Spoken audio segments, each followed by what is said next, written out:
right, welcome guys. Today we have an interview here with George, retention at Play and Go, game retention, right? If I'm not mistaken. That's correct. We have Sebbe also, and me, Matthias Joelsson. I'm the founder of Casino Daddy and AboutSlots. And you mostly see me on the stream, but I also do some stuff behind the scene. So yep, and I am Sebbe, stream.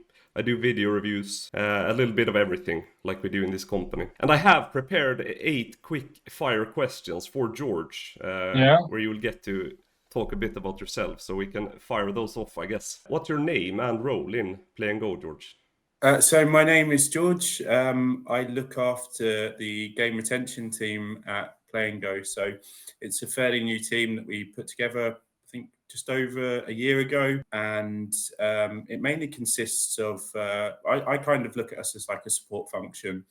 We help out with a lot of different areas, so we work very closely with like account management and sales, but also directly with our customers. So we attend a lot of meetings, do some like roadmap demos, make suggestions on which content of ours is working in particular markets. But then our team is also in charge of the promotions that the company runs. So any network promotions or like larger sort of bespoke promotions that we do with our partners would also be sort of managed by my team. And we work in collaboration with marketing and sales and AM on those. Where are you based? I am based in London, or just outside of London on the edge. And then the team's all over the place. So we have our promotions managers based in Spain. We have a games ambassador based in Malta. And we also have the head of the department or director who's based in Sweden in our headquarters. So the team's actually all over the place. All right. How long have you been working for Play and Go? I'm coming up to 2 years now. So I spent a long time on the operator side, about 10 years. And then I joined Play and Go, just under sort of 2 years ago at the new year. What is your favorite slot from Play and Go? Oh, it's a tough one. I always like to say I go for Legacy of Egypt. And the reason that I say that is because that was the game that I liked the most before I joined Play and Go. So I think once you start like working for a company and you study the games a bit more and stuff, like it changes your mind a lot. And it's kind of like picking between your children, right? Like which one's your favorite? I guess your favorite will always be your last one as well. Exactly. Yeah, that's very true, and it applies to the slots too. No, but I like Legacy of Egypt because, like I say, it was one of my favorites before I joined Play and Go, and I actually think we've got a lot more exciting, feature-rich games than that. But the reason that I like that one so much is it very much reminds me of like some of my favorite land-based casino games that I play when I'm over in Las Vegas. So like the maths model on that game is so good that I like the frequent re-trigger action that you get in the bonus round with the pyramid spins. And I like the mechanic where they lock in the multiplier like during the pyramid spins. And because of how frequently you're getting the re-triggers in that bonus round and that you only need the 2 scatter symbols, you have like a lot of near misses too. So I think it's just like constant excitement in that game, and it really sort of defines the entertainment value that we always talk about. Have you been involved in any? Because there's been some sequels to it as well, right? Legacy of Ink and maybe some else. Yes, so we've got a few. So we've actually got a new one coming out this month, actually, Legacy of Dynasties as well. So yeah, we've done a few. I like the Legacy of Inca game was cool because it put a new spin on it. It was adding wilds instead of the multipliers.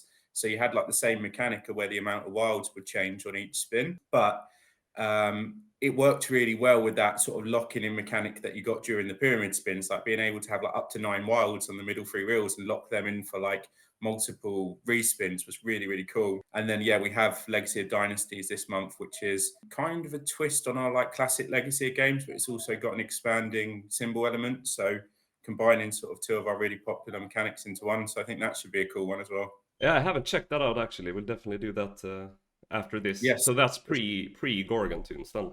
Yes. Yeah. What's your favorite slot from another provider? I don't play any games from other providers. No, I really like, I like the old school big time gaming games. Now, I'll be really, really honest with you. I am very boring for someone who spends their life working with slot games.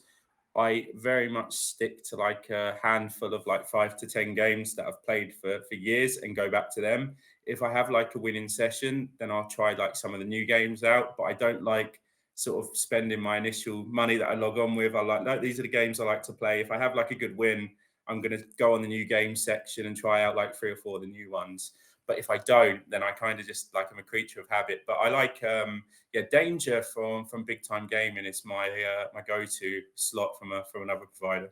That's a good one. I think we are, both me and Matthias are probably the same there. You always have your favorite slots, and then you try to explore a bit, but you often go back to them. Yeah, that would probably be the one that I've done. You know, if I had like and I wouldn't want to see this statistic, but if I had like a number of spins on a particular game, that would probably be my one that's got the most spins.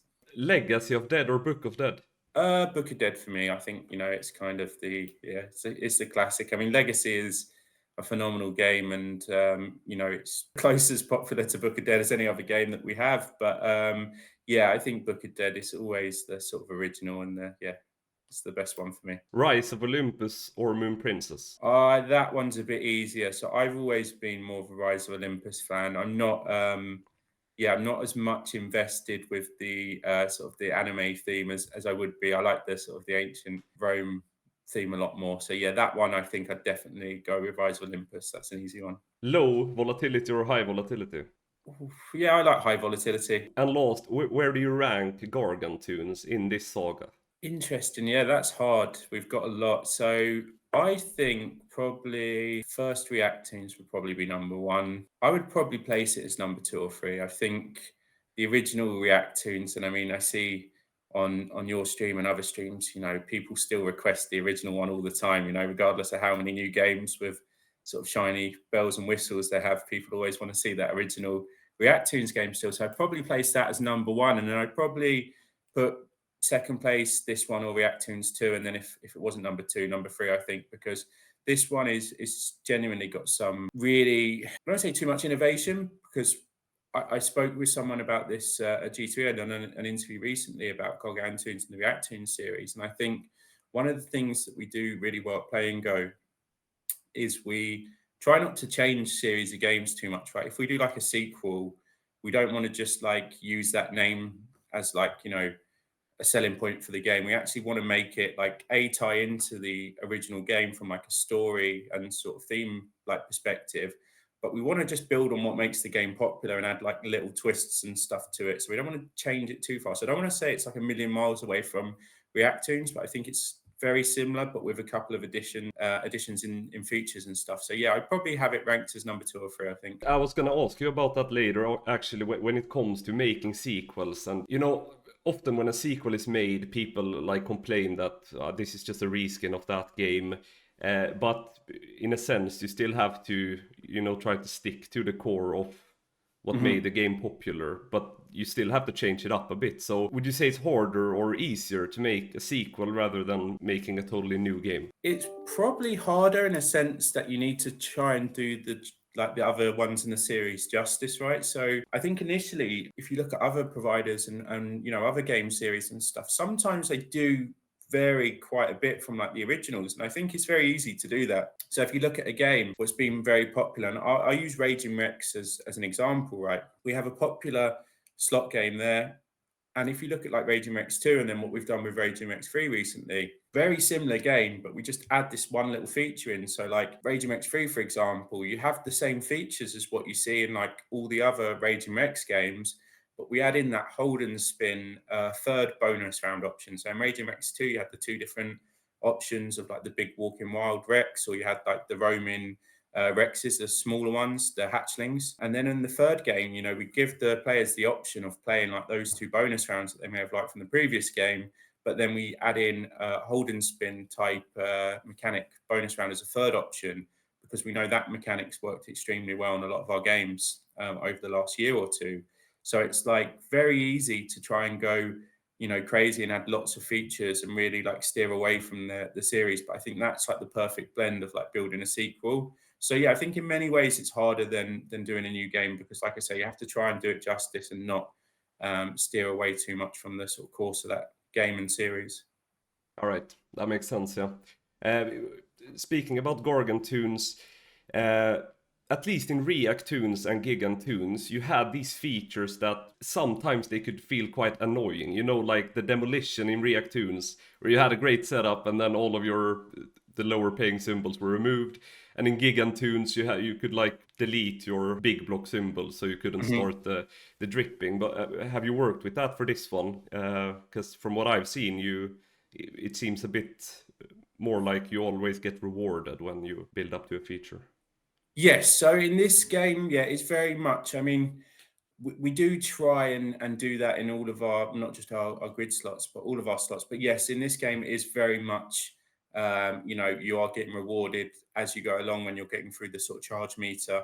And then as you get to the later stages in that and work your way up to the sort of the gamma ray and the black hole features, then you will see those kind of rewards tend to be bigger as you go along. And hopefully have removed some of those frustration points that you mentioned for players. The features, they felt very visually pleasing as well, with all the exploding wilds and whatnot. Yes, yeah, so definitely. That's going to be a blast. But how long does it take?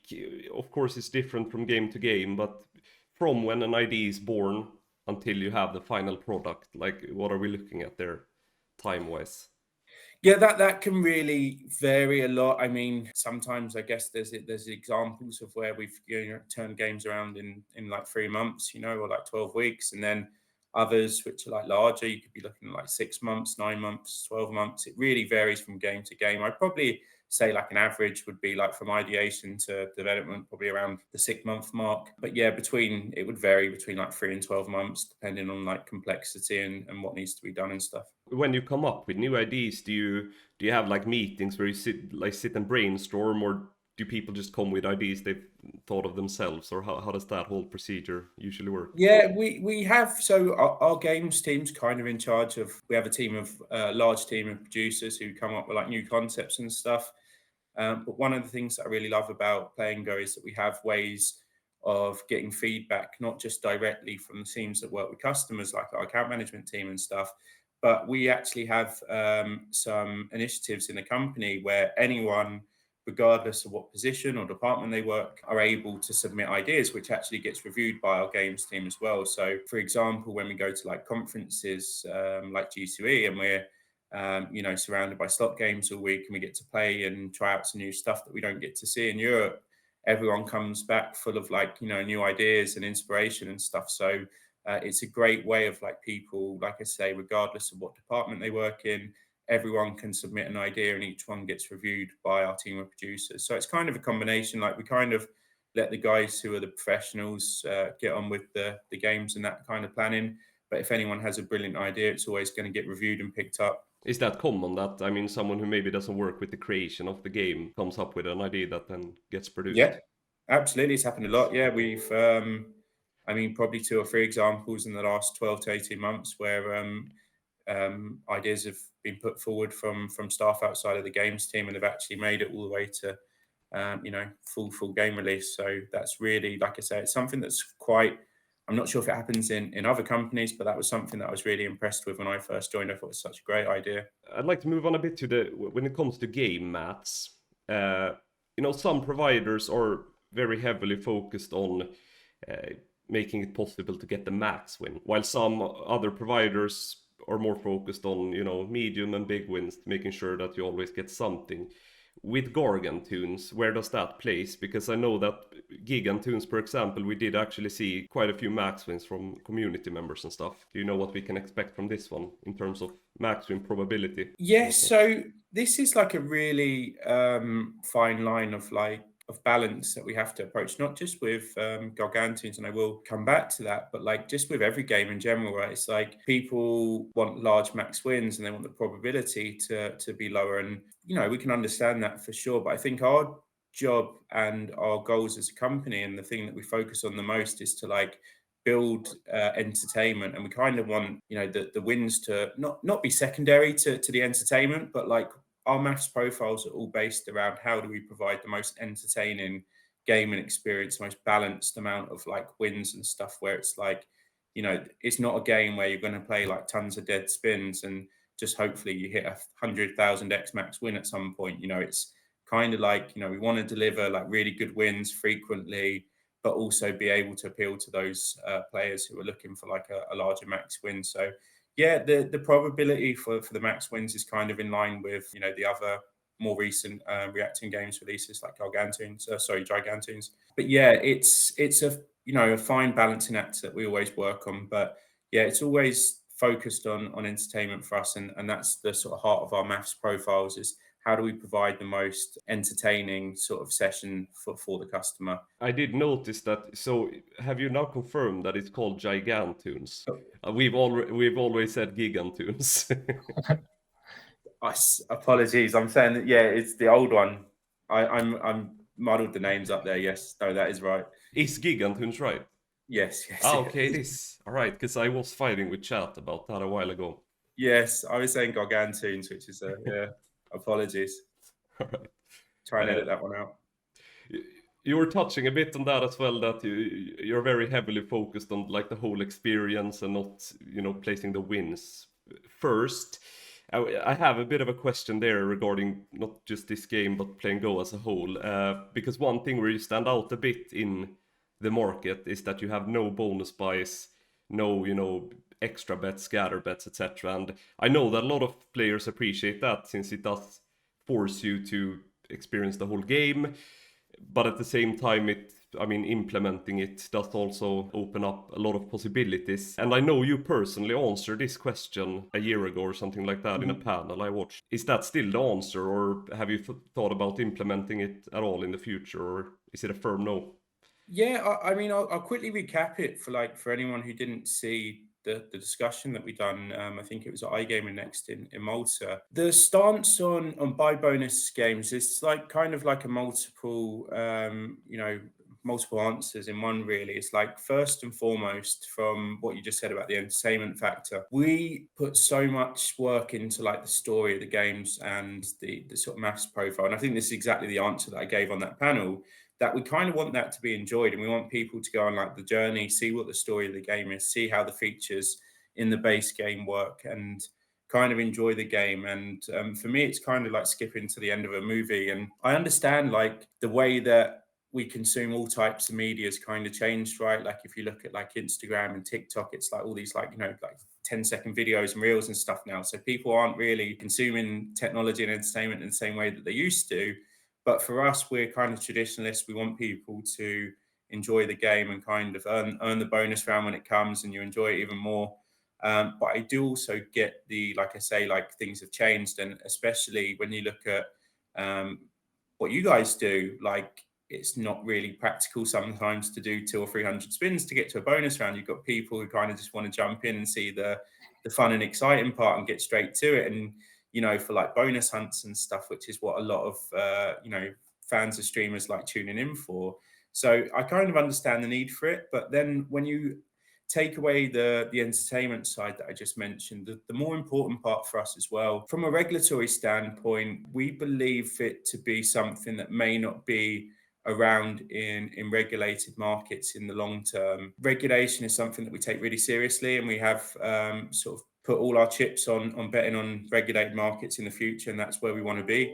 So we're kind of taking a stance of that we don't want to develop and partake in sort of mechanics that we believe don't have a long-term future, sort of aligned with our strategy of being focused on regulated markets. But like extra bets, scatter bets, bonus boosts, is that closer to you guys, or that's off the table as well? We haven't discussed it as such. Like we've had the discussions around bonus buys a ton of times, and to be honest, it's the most frequently asked question we probably get from our customers. In terms of like the extra, bets, like the increased chance of bonuses and stuff at an increased stake, I don't know if it's off the table. It's definitely not a decision that we'd make lightly. I do kind of see it being related somewhat to buy bonuses. I know it's not the same, and it's not as, we call them predatory features, like where we believe to be, predatory towards players. And I don't necessarily think it's quite as bad as buy bonus in that sense. But yeah, I do believe it's somewhat related. So probably I would say off the table. It's definitely something that we'll discuss, but for now I would say it's probably not likely to happen. Because something we can mention is that like the bonus buys is not allowed in UK, for example. Yeah, exactly. So the market goes more towards the regulatory market. Yeah. So that kind of makes sense. I fully understand that answer. Exactly right. So that kind of thing, and we're trying to predict the future almost, right? We can see and we have no knowledge or information on this, but we can see other regulated markets kind of following suit in future and doing the same thing, because regulation for, all the big sort of, countries and markets around Europe, it's not going anywhere, and it's only going to get sort of, more and more focused and intense in a lot of different places, which, is something that we welcome. We want all of our players to be playing in like sort of safest and, most protected environments as possible. So like I said, it's something that we welcome, but we're predicting the future a little bit here and just saying, I don't think these things are going to be around the long term, so let's not invest in them. If that happens one day where bonus buys are removed from all the regulated markets, I guess you guys as a base game provider might have an edge then, since that's what people are used to when it comes to playing base game. Exactly. But I have one question. Everyone who's listening now is waiting for this one, and that is, will we ever see a book symbol return to Book of Dead? That part, no, I don't think so. So some insight into that is it kind of touches on the initial question that we spoke about at the beginning to do with series and stuff. And one of the things that we were looking at, and we're continuing to looking at, not just for the Dead series of games, but for all our series, is how do we create alignment within those series, right? So what's the common trend that we're going to see in all of those series? How do we make them similar? And it starts with graphics and thumbnails and stuff like that, but we thought that we'd like to have one scatter symbol that's kind of unified across the Dead series of games. So we made a decision to add that in. So yeah, I think the sort of tomb scatter symbol is here to stay, and you're going to see it in the future Dead series games as well. And that would be a common trend that you're going to see in all of our series of games, not just the Dead series, like Reactoons and Rise of Olympus and stuff. Any times that we have these like long-standing series of games, you will see sort of scatters or mechanics and stuff that are going to be synonymous with that series. So we're working really hard on alignment and making sure that all of those series of games sort of tie in and have sort of visual and familiarity in the mechanics. Well, then we know. I'm happy with that answer. Thanks a lot for joining in, George. And I hope no worries, guys. I have a question for you. What's your favorite Play and Go game? Do you want to go first, Matthias? I always had the Reactoons as my favorite, because I also like a little bit with the frustration and the tilt and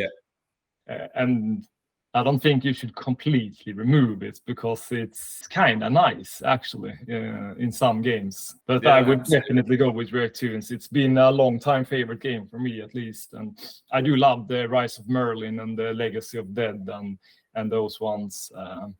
But a lot of the new games has also been good, I think. The Robin Hood, the Sherlock, or that one I think was nice as well. Sherwood Gold. Yeah, exactly. Did you guys like Sherwood Gold? Yeah, I did like that.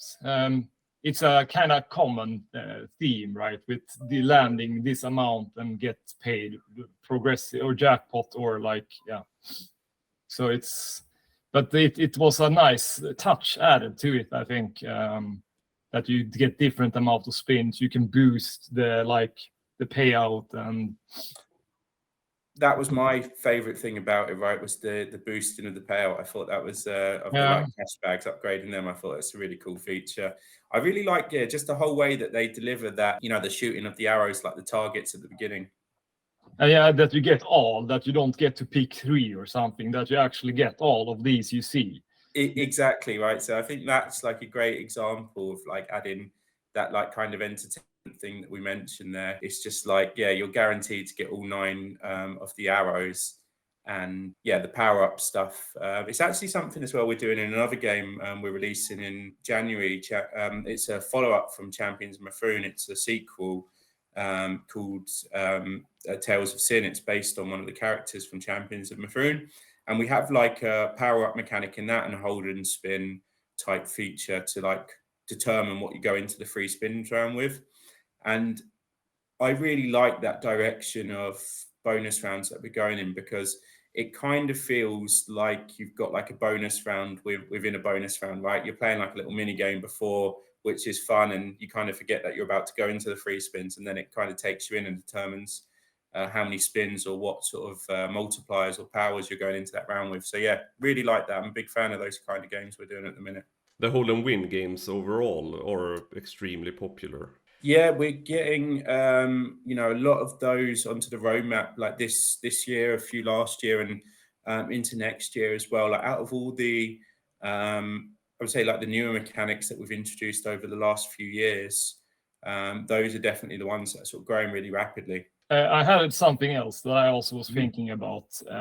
You know, when it comes to max wins and stuff, a lot of your games, like it's a kind of big mix of max wins. Some are 5,000x and some are up 10, 20, 30, etc. But some max wins is when you have like the best symbol or the best combination that pays the max win. But in some other games, in order to get the max win, you need to have like the same setup, multiple spins to actually achieve or to get the max wins. What are your thoughts, and how have you been thinking about that? And is it something you've been thinking about inside of the company and so on?